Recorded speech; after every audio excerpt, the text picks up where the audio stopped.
For 3 decades after the Soviet flag was lowered over the Kremlin, the West was handed a unique historical gift, the chance to fold former adversaries into a durable peace. Instead, Washington, guided for the most of that period by the same neoconservative priesthood that engineered Iraq, Libya, and Syria, squandered every opening for détente and now watches in disbelief as Moscow, Beijing, and Tehran tighten into what amounts to a new Warsaw Pact, an alliance born not of ideological zeal but of Western hostility. This was not inevitable. It was built brick by brick by our choices. George Kennan, the original architect of containment, warned in his 1997 New York Times op-ed that NATO expansion would be, quote, the most fearful era of American policy in the entire post-Cold War era.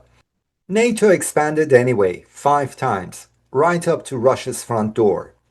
Jack Matlock, the last U.S. ambassador to the USSR, made the same plea.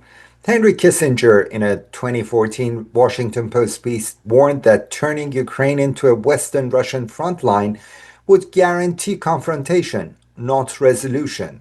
But the new conservatives, the same doctrinal bloc anatomized by John Mearsheimer and Stephen Walt in the Israeli lobby and U.S. foreign policy and by Andrew Bekovich in the New American Militarism, had a different theology: permanent pressure, maximum coercion, zero compromise.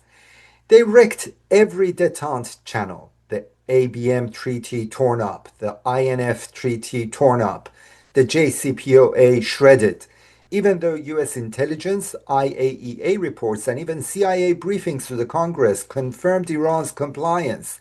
Even realist strategists like Mearsheimer in The Great Delusion and the Tragedy of Great Power Politics warned that liberal hegemonic crusading would force peer rivals together. It did. And so today, instead of bargaining with the three mid-level rivals separately, Washington has fused them into a single strategic bloc, a de facto Eurasian security compact. Russia's arsenal, China's economy, Iran's asymmetric reach, three pillars the West once would have split, now wielded by sanctions, demonization, and exclusion. And among them, the Iranian case is the greatest lost opportunity.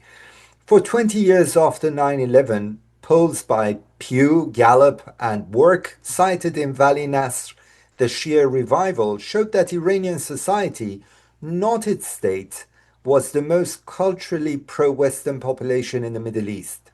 Jeans, Netflix, American music, European universities, a nation leaning west instinctively, organically, and generationally. Yet, what did that West do? It punished the people for the sins of the state. It made irreversible hostility the policy across both parties. It sanctioned civilian life out of existence, turned banking and cancer medication into hostages.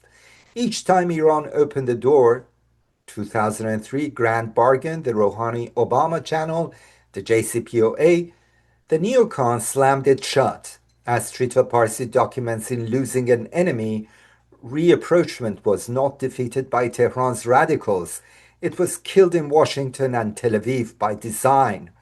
And now something irreversible is happening. A population that looked west for aspiration is, out of sheer survival instinct, pivoting east for shelter into China's economic corridor and Russia's military umbrella. The fuse for the next century was lit not in Tehran or Moscow, but in Washington and Brussels. Look at the map. Look at the alignments. Look at the treaty withdrawals. Look at the missiles deployed and the red lines crossed. We are midwifing with eyes open a bloc whose combined nuclear and AI arsenals could drag humanity to species-level brinksmanship. The thing we once feared, great power bipolar militarization, we ourselves re-engineered. And history will record this bitter irony. Not that Russia, China, and Iran choose confrontation, but that we left them no viable off-ramp back to coexistence. If there is a new Warsaw Pact in gestation, it is not a birth of ideology, but of exclusion.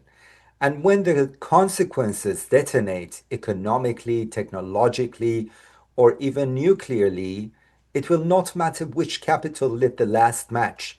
Civilization does not get overdues. The neocons promised endless dominance.